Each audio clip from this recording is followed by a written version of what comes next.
reference from Musannaf ibn Abi Shayba, where Umar bin Khattab Razillahu Ta'ala has been quoted saying this. He used to say, I dislike seeing a person, inni la akrahu an ara rajul sabhalala, the person who is sabhalala, which means a person who is idle, like lazy, or whose life is purposeless. Like he is careless about his life, he is disorganized, he is lazy. All these words, we can say for this Arabic word, sabhalala.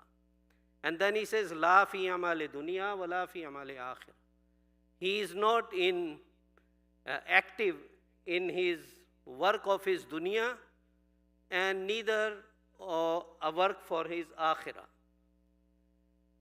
And many of us live this way of life, or some live because, well, I don't need to do anything, I have enough money, or I am well supported, and they just live like this. The life is purposeless. They wake up in the morning, they just go as the time goes, or something comes up, they take care, they have no planning for the day, and then of course no planning for the week, no planning for the month, and no planning for the year. When you don't have any plan for the day, you have no plan for your whole year, and then that's the way the life goes. This needs to be changed. And the people who are active, still we have to look at how much time of my life is getting wasted, because we might still say, well, I am very active and I work day and night. Maybe it is a hard work, but life is not organized. And if we organize it, we can get best out of it. So he is concerned about this. He doesn't want any Muslim, Umar bin Khattab Razillahu Ta'ala doesn't want any Muslim being like that. No struggle for dunya and no struggle for akhirah. And the reason I am mentioning this, because if we want to change our life, or if we want to make any improvement, this is the best time. And why it is best time? Why? Ramadan is coming.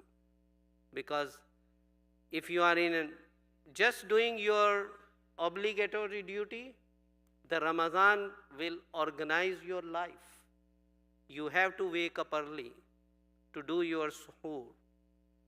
And you start thinking about your akhirah. There is too much you're going to listen, hear, and you will see Muslim around you working day and night, and then trying to please Allah subhanahu wa ta'ala, getting best out of that month. That's why in hadith that person is called unfortunate, that who the Ramadan passes through his life and he is not forgiven by Allah subhanahu wa ta'ala. So this is the time we have to look at our life. We see where there is a need of improvement. We have to organize. We wake up late and this is our habit. We have to change that and make our intention that this is how I'm going to continue after Ramadan. A vigilant believer, these days, he is not only thinking about Ramadan, he is thinking beyond Ramadan, that how I'm going to continue after this. So this is how we have to think about it. And it's not only about thinking, because if our thinking is just, well, the Ramadan gonna start, then I'm gonna make changes, it will not be really as fruitful as if we start planning now. Because this is where the success comes. Of course, everything depends on intention. But if you only make your intention and you don't plan, it's not going to happen. So you have to think ahead. Let's say you are very busy day and night. You may need to make some change in your work schedule. Maybe you have to make it ahead of time, because once it is start, you may not be able to change depending on the nature of what you do. Sometimes you have to make 2 weeks prior, a month prior. So we have to make those changes. Remember, we come across this ayah again and again. Inna Allah la yughayyiru ma biqawmin hatta yughayyiru ma bi anfusihim. Allah subhanahu wa ta'ala does not change the condition of the people of the nation who do not change by themselves. What does that mean? That we have to take steps. So we really want to make sure, and it is important, no one knows, no one is guaranteed that we'll be living for next Ramadan.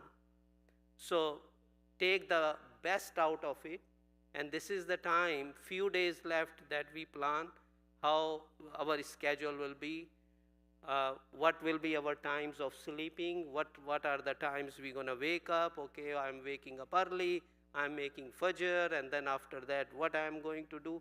Everything gets organized, and then we have to, follow that. And this is a struggle in this dunya and also for akhirah. So a believer is active in both ways, for working for his dunya, because believers working for dunya is also a part of his ibadah. You are earning, you are studying, you have a goal as a believer, and this is also a part of ibadah. So these are very powerful, strong word. Umar bin Khattab saying that he disliked to see the person like that, and we should not be among those. There is so much we can emphasize on that, but it's the only thing is we will get the benefit when we start thinking in that direction. I make dua to Allah subhanahu wa ta'ala that Allah helps us. Allah should not make among those that He dislikes. Allah subhanahu wa ta'ala makes among those who live their life according to the will of Allah subhanahu wa ta'ala. And Allah helps us to get best out of this month of Ramadan. Allahumma ballighna Ramadan. ربنا تقبل منا إنك أنت السميع العليم وتب علينا إنك أنت التواب الرحيم وآخر دعوانا أن الحمد لله رب